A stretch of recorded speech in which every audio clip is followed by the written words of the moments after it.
this tutorial on creating guide tones for your harmony part for the 12 Bar Blues project. The first thing you'll need to do is open your 12 Bar Blues creating seventh chords file, such as the one in front of me here. I've filled mine out now for C major, so you will have different notes depending on what key you're in, but the chords will still be the same, 1-7, 4-7 and 5-7. The next step after that will be to highlight the third and seventh notes. I'm just going to make them bold in this tutorial so I know which ones are the third and sevenths. So just go along and do that for each of those.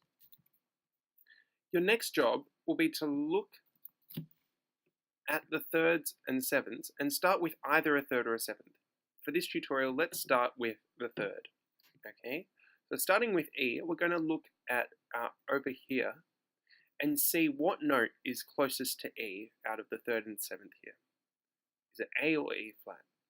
Obviously E flat is closer to E, so that's going to be the path we're going to take. So from E to E flat, and then from there we look what's closer in the next chord, F or B. F is probably the closest one.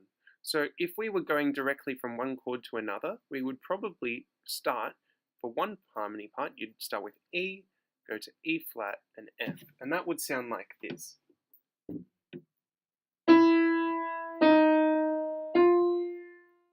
And that doesn't sound great right now, but when you put it in the context of the chord,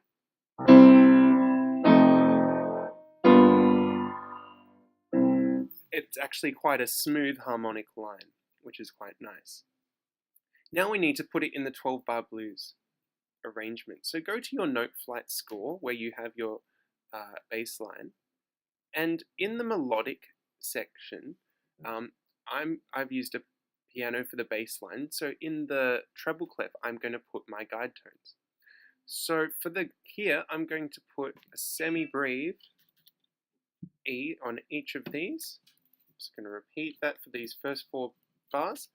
Now, as we saw when we went back here, when I go to my 4-7 chord, I'm going to go to E flat. So now, when I repeat this, I'm just going to make that E flat. And we go back to the 1 chord in bar 7 and 8.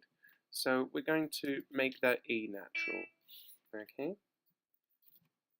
And then finally, we go to the 5 chord, which will go to the F, sorry, in the next bar. Then we go to the E flat again, because we're going to a 4 chord.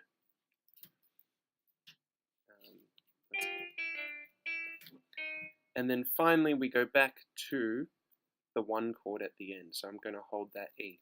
Let's make that just an E natural. Alright, sometimes it will add an extra bar once you get to the end. Just go highlight the measures, and then up here where it says measure, you can press delete. And there it goes. Now you're going to have a really smooth sounding bass line. You're going to have a really smooth sounding harmony line. If you want to add an extra layer of harmony for a different person, or you want your piano player to play more than one note in the right hand, what you can do is then instead of starting on the third, you can start on the 7th and do the same process. So from here you would choose B flat, going to A, and then you might go up to B or F. It's up to you.